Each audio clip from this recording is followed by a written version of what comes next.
many of us dream about a vacation, any vacation, but then put it off in favor of putting the money towards something else or leaving it so late we just can't get it all together. Well, Meridian's Dillista Cruz joins us this evening, and she says she will help us all get on track. So welcome back to What She Said, Dillis. Great to be here. So what is the issue for many people when it comes to vacation? Money, planning, or both? I think it's both. So, we want to go on vacation. We know we're going to go on vacation, and we don't really set a plan ahead of time. And then we go and, we might charge it all up. And then we come back from vacation and we're all stressed out because we have these big bills. So I think it's both. Okay. So when it comes to planning, what are the first steps? So I think it's really a matter of, you want to go on vacation every year, once or twice a year, whatever you want to do, open up a bank account. So I'm going to give you 5 tips before I dive right in. I'm going to give you 5 tips that I think will help people get on track to plan for vacation so that they're not stressed out when they come back and they have to figure out how to pay for it. Right. So number 1 is open up a dedicated vacation account.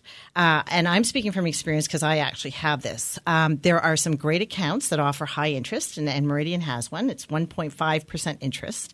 And the reason I say that is if you have a savings account that is dedicated to your vacation, then you know that you've put money aside rather than commingling it with other things. So number 1, a good thing to do is open that account.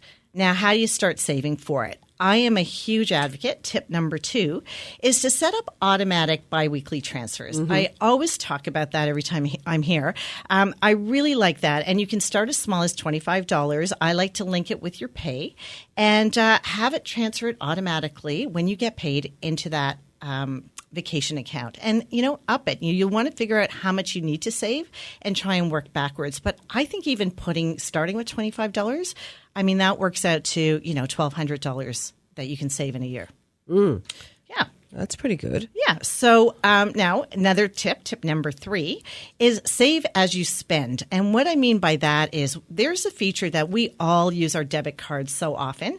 There are features, and most banks and Meridian offers this as well, is that there is a functionality where you can say every time I use my debit, I'm going to put $1 of that into savings automatically. So I go that's sneaky. Get my coffee, and my coffee costs me $2. Well, that's cheap, right? So if you got a latte, it might cost you $5. And you can start with the minimum, and every time you use your debit, $1 will get transferred. You could go $1 to $5, gets transferred into the vacation account.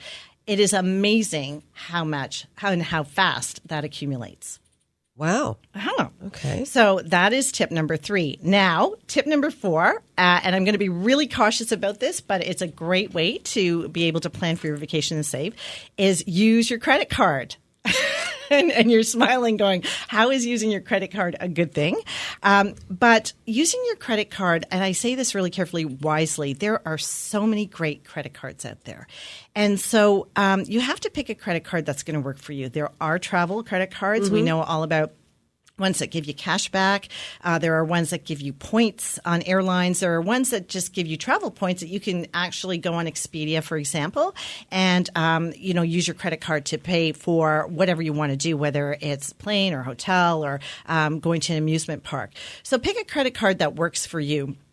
And what you want to do is figure out a good way to start accumulating those points. So a couple of things that work really well and can help you accumulate points is think about using your credit card for all your bill payments.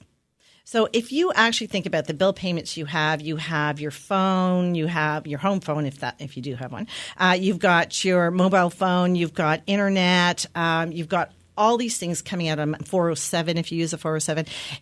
You could set it up to go through your credit card, and you will accumulate points so fast. I mean, if you think about it, that could be easily $600 a month based on all those. That's what I do. I pay everything that I can with my Visa. My husband actually found out that one of the suppliers that supplies his business took Visa. So he said, we're upping our Visa limit. I said, we are? He said, yeah, because the company will just pay it back immediately, but we get the points. That's exactly I'm it. like, okay, Yeah. okay. And that's worked as well. We get enough points to pay for a vacation for a family of 4 every year. There you go. Yeah. So that's exactly it. And on the card I have is travel. I really like the travel one, and it gives me dollar points.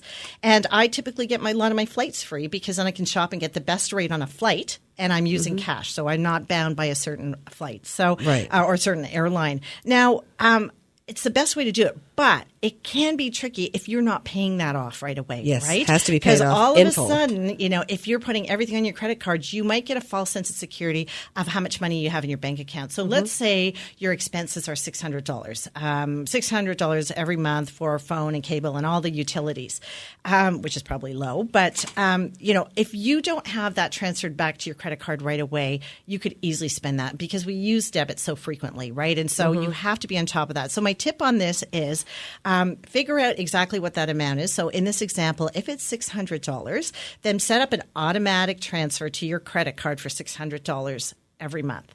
What I do personally is I, again, link it to when I get paid. So if my utilities and that charge that's going to go on my credit card is $600, I break it out and go $300 and $300, gets transferred to my credit card right away. In conjunction with my pay, so that I'm not missing that. You want to make sure that you don't miss the payment date.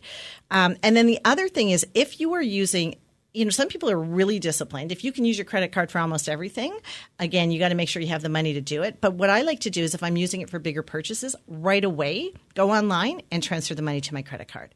So if I made a big purchase, I just bought some patio furniture, I put it on my credit card, and then right away, I called on my phone, I went online, and I transferred that money from my account right to my credit card so that I'm not carrying a balance. You should meet my husband. But I, being the banker, I am not that disciplined, so I will not use my credit card for everything because, again, you forget, and then all of a sudden it accumulates and you don't realize. So I'm careful. What about when you get to where you're going? Do you use your credit card then because of the transfer fees and exchange rates? I think everybody has their preference. You have to look into what is the rate that you're going to get charged. Is it better for you to take cash ahead of time? Carrying cash is risky in its own way as well, too. So I like to say maybe a balance of both. Take some cash that you need and look at what the exchange rate is going to be and if there's any additional fees and see if that makes sense for you. Does anybody use traveler's checks anymore? No, they're almost by way of dinosaur. I would say that it's getting less and less and less. And I'm thinking we don't even carry them. I shouldn't say that, but less people, and I think even people, when you do travel abroad, they're not even comfortable accepting them as much now. That's well, true. Too. That's true too. Yeah. What about when I was away recently, I noticed I was often asked if we did use the Visa, did we want to pay for it in Canadian dollars or the country's currency? And I don't know what the choice is there or how you should decide. Yeah, so I think it's really good to do your research before you go. And by the way, you can just go on the internet and see what the current rate is and see if it makes sense. That's happened to me as well when I've gone on a cruise. And I can't remember what I did, but I guess I took a look at the rate and I thought I might as well use let it convert once it comes back versus the rate that they're offering. So do a little bit of homework before you make that decision. So budget, planning, I would guess assess your expenses. Yeah. And then again, with the credit cards, I just want to point out insurance, right? I mean, the coverage on insurance, you get your emergency health covered, trip cancellation, lost baggage. And if you're renting a car, that's covered as well, too. So again, credit cards can be a really good thing and that saves you money. So these are all things that can help you plan for your vacation. And then, non-financial, but, and I'm not sure if you use this when you went on your vacation, but Airbnb, That's where we stayed. Yeah. So, people are using it more and more, saving a lot of money. Booking.com, Hotwire, use all these services that provide discounts. We did get a little fooled, though, because we had pre-booked the Airbnbs everywhere. It was like, well, half the vacation's already paid for. Right? So it wasn't appearing on the Visa or as we were traveling because we'd already paid for the accommodation. Right. All booked and paid for. Yeah. So, but I think we budgeted quite well. That worked really well. Any other tips you think we should? I think it's about try and get money saved up ahead of time so that you're not overwhelmed after that. Shop wisely and, can make it part of what you do so that you have money tucked away. I think that's the most important thing. And if you do, I always say this, and if you do find yourself in a situation where maybe you overspent or you've come back and you've got credit cards to pay, go and see a financial advisor because they can sit down and help you just look at the debt aspect, but also planning for the future as well.